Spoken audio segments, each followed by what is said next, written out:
Hello everyone, welcome back to my channel. I'm Kritika and today I'm going to talk about how I cleared my CUT exam. First of all, I'm planning to shoot this video for a long time, but finally I have come home for Diwali and I'm shooting this now. तो मैंने 2025 CUT exam दिया था and उसको देने से मुझे Delhi university का north campus का टॉप कॉलेज मिला है। सबसे पहले अब आते हैं प्रिपरेशन पर। तो मैंने सीयूईटी की प्रिपरेशन अपने 12th क्लास के स्टार्टिंग से ही शुरू कर दी थी, क्योंकि मुझे इक्वली फोकस करना था बोर्ड्स पर और सीयूईटी पर। मैंने बोर्ड्स में भी अच्छी परसेंटेज स्कोर की है और मेरा सीयूईटी का रिजल्ट भी बहुत अच्छा रहा है। तो मैं बताती हूँ सोर्सेस, मैंने किन सोर्सेस से पढ़ाई की है। तो सबसे बेसिक लेवल पर आती है एनसीईआरटी। एनसीईआरटी ही सब कुछ है। सीयूईटी के लिए NCERT is the most important book you can refer to and NCERT को आपको एक-एक लाइन पढ़ना है, एक भी लाइन स्किप नहीं करनी है। छोटे वाले boxes, do you know and highlights जो भी होते हैं वो सब आपको ध्यान से पढ़ना है और जितना हो सके उतनी बार एनसीईआरटी की रीडिंग करनी है, क्योंकि वहीं से पेपर आता है और वही उसके बाहर पेपर नहीं जाता है, वहीं से पेपर आता है, सारे क्वेश्चंस वहीं से बनते हैं। एंड एक बार आप पढ़ाई कर लो एनसीईआरटीज़ की, उसके बाद आपको सॉल्व करने हैं एमसीक्यूज़। कोई भी बुक आप ले सकते हैं एमसीक्यूज़ की, आपको बुक्स से एमसीक्यूज़ प्रैक्टिस करने हैं जितने हो सके उतने।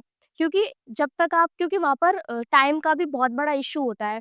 आपको ज़्यादा टाइम नहीं मिलता है, पर क्वेश्चन के लिए आपको 1 मिनट मिलता है। और वो भी लॉन्ग क्वेश्चंस आते हैं, असर्शन, रीज़निंग एंड बहुत सारे एबीसी वाले आते हैं, तो वो बहुत ही हेक्टिक हो जाता है अगर आपने पढ़ाई नहीं की है तो। तो आपको मार्क्स पर इक्वली ध्यान देना है, क्योंकि वो ही इम्पोर्टेंट होते हैं, वही आपके स्कोर को बढ़ाएँगे।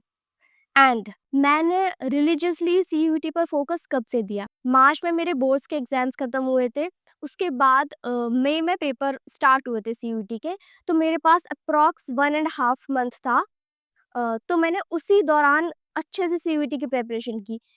मेरे लिए प्लस पॉइंट ये भी था कि मेरे पास जीएटी नहीं था, क्योंकि मेरा सब्जेक्ट कॉम्बिनेशन बहुत ही डिफरेंट था। जो कि मेरे कोर्स के लिए जो रिक्वायर्ड था वही मेरा सब्जेक्ट कॉम्बिनेशन था, उसमें जीईटी की रिक्वायरमेंट नहीं थी। अगर आप ये आपको कोर्स भी बहुत ही अच्छे से रिसर्च करके चूज़ करना है, क्योंकि हर किसी में जीएटी की रिक्वायरमेंट नहीं है। तो आपको अपना जब आप आसानी से कर सकते हो तो हेक्टिक क्यों बनाना? तो मैंने पहले बोर्ड्स पर अच्छे से फ़ोकस किया, उसके बाद जो मेरे पास 1 एंड हाफ मंथ था, उसमें मैंने अपनी सीयूईटी की प्रिपरेशन की। उस 1 एंड हाफ मंथ में मैंने सबसे ज़्यादा ध्यान दिया इंग्लिश पर, क्योंकि मैं पूरे साल इंग्लिश जो सीयूईटी वाली इंग्लिश है उस पर मैंने फ़ोकस नहीं किया था। मैं बहुत छोटी-छोटी थोड़ी-थोड़ी वीडियोज़ देखती थी, बट ऐसे मैंने पूरी तरह से फ़ोकस नहीं किया था। बट एग्ज़ाम्स होने के बाद, बोर्ड्स के बाद मैंने स्पेसिफ़िकली इंग्लिश पर ध्यान दिया, क्योंकि कॉम्पिटिटिव एग्ज़ाम्स और बोर्ड्स के इंग्लिश में बहुत डिफ़रेंस होता है।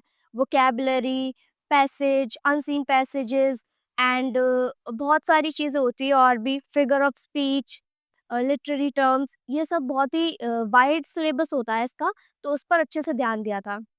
उसके बाद रही डोमेन्स की बात, तो डोमेन्स मैंने पहले से ही अच्छे से पढ़े, तो लास्ट टाइम बस रिविज़न करना था, तो उतनी दिक्कत नहीं आई।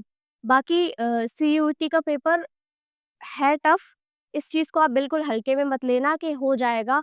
12th का सिलेबस ही तो आता है। 12th का सिलेबस बोर्ड्स में बहुत डिफरेंटली आता है और सीयूईटी में बहुत अलग आता है।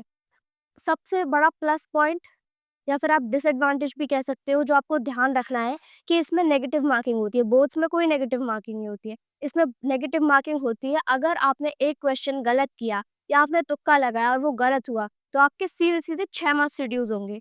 अगर आपको सही करने में 5 मिलते हैं तो आपके 6 रिड्यूस भी होंगे। ये कुछ-कुछ चीज़ें हैं जो आपको बहुत ध्यान रखनी है, क्योंकि आते हुए भी हम उसको गलत कर देते हैं और अपने नंबर रिड्यूस करवा लेते हैं। सो इस वीडियो के लिए इतना ही। बाकी अगर आपको कुछ डाउट है, कुछ पूछना है, तो आप कमेंट कर सकते हैं। मैं और भी वीडियोज़ लेके आती रहूँगी, so stay tuned for that. And अब सीयूईटी के एग्ज़ाम के लिए 7-8 मंथ्स रह गए हैं, जो कि इनफ टाइम है। अगर आप अच्छे से प्रिपेयर करेंगे तो अभी से भी करने लगेंगे, तो वो बहुत टाइम है, आप अच्छे से आराम से कर सकते हैं। क्योंकि मैंने तो लास्ट के 1 एंड हाफ या 2 मंथ्स में ही प्रिपेयर किया था, तो आप आराम से कर सकते हैं, आपके पास टाइम है।